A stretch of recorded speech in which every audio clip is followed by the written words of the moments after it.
ओह, ये तो बहलोल है। ये क्या कर रहे हो बहलोल? भला इस एक सोने के सिक्के से खेलने में तुम्हें क्या मजा आता होगा? तुम ये सिक्का मुझे क्यों नहीं दे देते? मुझे दे दो। क्यों? अरे इसके बदले में मैं तुम्हें 10 सिक्के दूंगा। देखो पूरे 10 हैं। अच्छा ठीक है, मैं तुम्हें ये सोने का सिक्का देने के लिए तैयार हूँ, मगर एक शर्त पर। वो क्या? पहले तुमको गधे की तरह ढेंचू ढेंचू की आवाज निकालनी होगी। इस दीवाने के सामने गधे की आवाज निकालने में हर्ज ही क्या है? कम से कम सोने का सिक्का तो मिलेगा। ठीक है, मैं तैयार हूँ।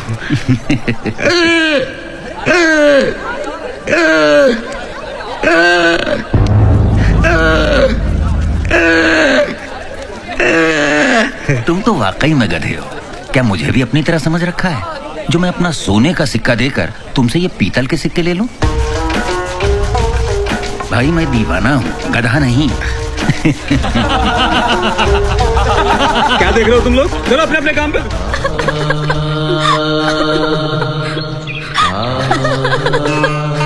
क्या बात है बच्चों, तुम लोग रो क्यों रहे हो? मुझे अपनी परेशानी बताओ, मुमकिन है मैं तुम्हारी कोई मदद कर सकूं?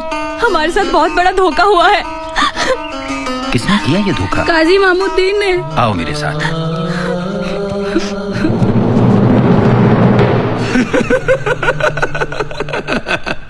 आप लोग तो जानते ही हैं कि पूरे बगदाद में अगर कोई ईमानदार, दीनदार और खुदार शख्स है तो वो हम हैं।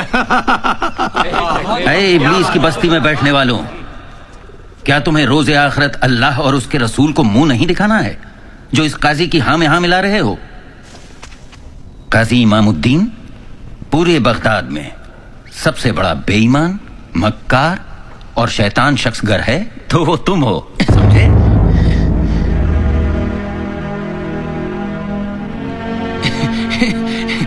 जनाब, ये बच्चे आपको कहाँ से मिल गए? इमामुद्दीन, हुजूर अकरम का कौल है कि यतीम का हक मारना गुनाह अजीम है। अच्छा, तो ये मामला है। ये बच्चे आपको अपना वकील बना कर लाए हैं, मगर आपने सच्चाई जानने की कोशिश की। अच्छा, तो तू ही बता, सच क्या है? दरअसल हुआ यूं कि इन बच्चों के मरहूम अब्बा हज पर जाने से पहले मुझे 1000 अशरफियां दे गए और कह गए कि जो दिल चाहे इन्हें दे देना। सो अब मैं इन बच्चों को 100 अशरफियां दे रहा हूँ। तुमने बिल्कुल दुरुस्त फरमाया काजी। जरा फिर से कहना। जो दिल चाहे सो दे देना। गोया तेरा जी 900 अशरफियां रखना चाह रहा है तो इन्हें दे दे। जी ठीक है, चलो।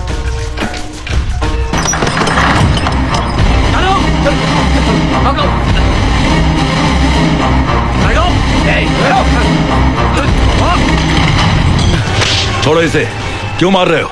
आलिजा, ये आपके तख्त पे बैठा हुआ है, किसी तरह से उठने का नाम ही नहीं ले रहा, इसलिए हमें थोड़ी सख्ती बरतनी पड़ी। बहलोल, तुम्हें तख्त पर बैठने की क्या जरूरत थी? मैं तो तुझे आईना दिखाना चाहता था हारून।